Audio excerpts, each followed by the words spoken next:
Hey, what's up? It's Paula G. Akinwole here. Welcome back. Okay, so this week we're talking about what makes a good story. I love a good story, like love.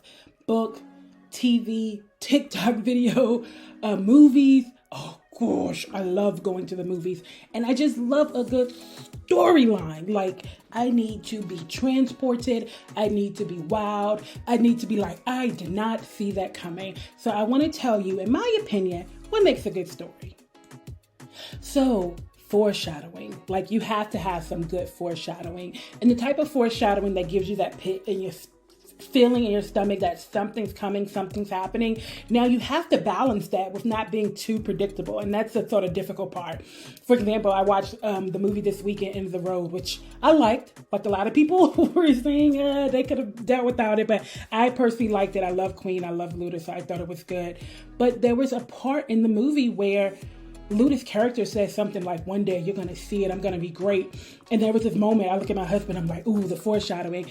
And when I'm telling you, it did not come.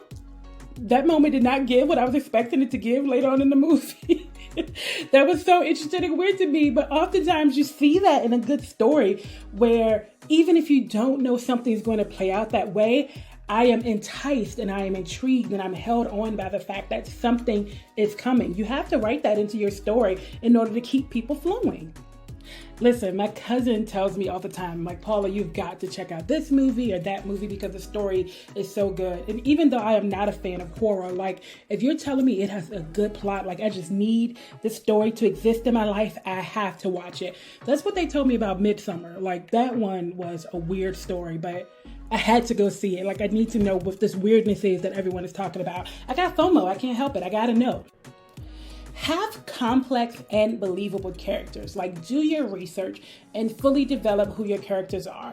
If you're like me, I'm a seat of my pantser. So I just sort of, or pantser as they call it, and I sort of just write as I'm going. And then sometimes as my character develops, I have to do the work of going back and making the character make sense. Because maybe I was writing them as if they were young and had a hard life. And then later on as I go, I realized their life actually wasn't that difficult. So maybe I need to go back and get rid of some of this hard knocks attitude they have, or change it so that hard knocks feels fake as it would be for someone of that age.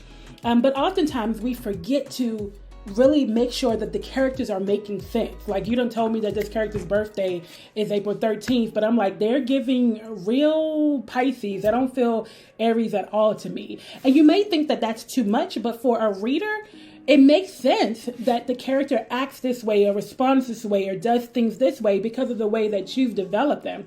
And so you have to be mindful to make your characters realistic and believable. You do that by researching who they are. Create a character board if you need to and outline what this person looks like, how they think.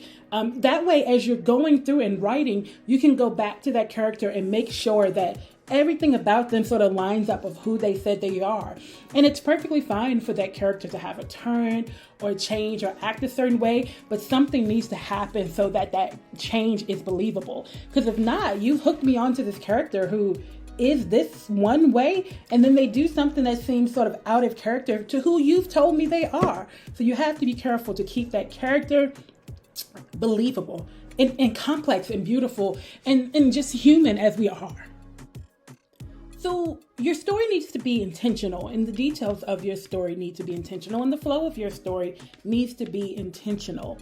I want to see that what's happening in the story is happening for a reason and makes sense. I don't want to see your character stop at the gas station and then have a conversation with the attendant, and then I read the remainder of your story and realize that there's nothing significant about this gas station conversation. Because to me, as a reader, that's foreshadowing. Like, I'm like, ooh, we're going to get back to this conversation with the gas station, and something this person has said is going to be relevant. Wait.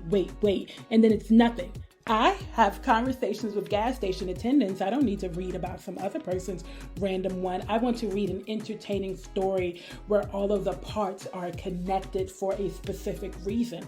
I mean, remember, your readers are reading a story because they want to see a glimpse or a picture of a scenario that probably hasn't happened to them or is relatable to them. And so you including extra details, it's almost like you're trying to expand an essay paper. I don't want to read these random things that don't have anything to do with the point of the story, because hopefully there's a plot and there's a point, and I'm reading this and I'm getting to some sort of end.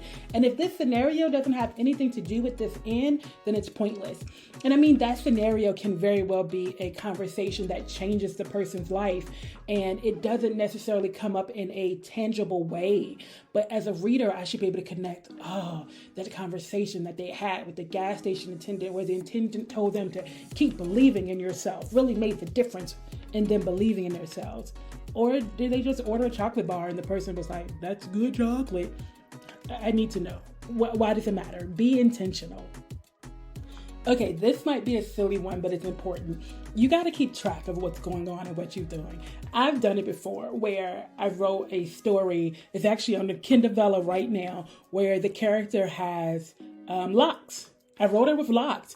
And then by the 4th chapter, I had forgotten that I wrote her with locks, and then all of a sudden she has a fro. Or about the 3rd chapter. And so in the 4th chapter, I have to come up with an explanation, which luckily it's easy to explain why she had locks and then she had a fro, and I made it all make sense.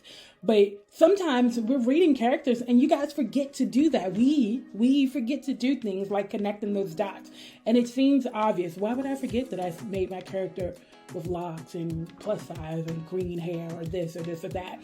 But those things create a picture in my head. And when later on down the line, you describe her as like a short, low blonde cut, I'm like, oh, wait, what happened? Are you describing this? Or are we just leaving it out? Is it important that you did it this way, that I'm not discussing it? Or did you just totally forget that you made the character look one way? And while speaking of that, on that vein, the way the character looks is important to the reader, especially as a Black woman. I want to be able to know and understand who the character is. And so if you wait too long to tell me what your character looks like, especially if it's relevant to the story, then I'm going to be a little frustrated and I'll probably stop reading, because this whole time I was reading thinking I was reading maybe a Black woman, and then you reveal later on that it's a white woman, and I'm just like, whoa, what?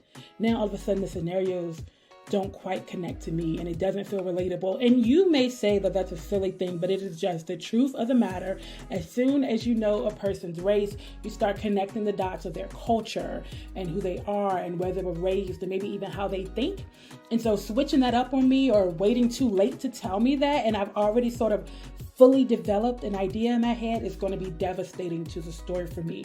That includes the setting. If the setting is important, let me know, because if I have been imagining this person this whole time with, a certain apartment, or they live a certain place, and I have like defaults in my head that I'm going to use until you tell me otherwise. So if the details are important that I know otherwise, you have to sort of reveal them before I've had a chance to develop my own. When creating your characters in your story, it's going to be hard, but it's important that we be unbiased. Like, we know who our bad guy is. Maybe we know who our hero is. We know who our sidekick is, and all of these different characters. But if we are being super biased, it sort of prevents the characters from growing and expanding and even being believable. Humans, or even non-human characters, can be complex and confusing and difficult. And so if we get so stuck in putting this character here, and I don't like this person, so I'm going to make sure my reader doesn't like it either, then it prevents these characters from sort of developing in a beautiful way. And your reader can sort of hear that. There's so many times I read a story and I'm like, I like this character, I like this person, but it's very clear that my author wants me to hate them, and I find it difficult because I can't hate them and I don't get the opportunity to develop them beautifully because of your opinion of them. So as a writer, we sort of have to pull ourselves outside of it and give the characters the complexity. Now, there are times where this person is good or bad, and you sort of have to stay in that lane or that vein, but don't make them, the characters and the settings, so rigid that we don't have the ability to sort of expand our imagination and make our opinion of the characters. Now, with all of that said and done, you can do whatever you want. That's the beauty of writing. That's the beauty of storytelling. You can come up with whatever you want, and your audience will interpret it whatever that way they want to, and you are not responsible for forcing that direction. So if you want to write a story where it's up to us and the character is racially ambiguous and we sort of have to figure it out, do that. Be intentional, but do that. Or if you want to write a character where it's obvious this person is evil and you should not like them and that's the way it is, then you do that. That's totally fine. I'm giving you my ideas of what make a good story, but I can promise you that your story is going to be the best when you stay true to yourself. Stay true to yourself, write the story, plan it out, and then let it grow and let it develop, and be willing to grow with the story and develop with the story. Do something outside of the box. That's the most exciting part. I want to read a story that I did not see that coming. That's the best part. I don't want to read it and think, oh, I read a million of these robot stories, a million of these love stories, a million of these mermaid stories. I want to read something new and innovative and exciting. And you can do that just by pushing the envelope, stepping outside of the box, and then really being true to all of the wonderful, wild, crazy things in your heart, in your soul, and up here. Go write, go be great, and I look forward to reading your stories.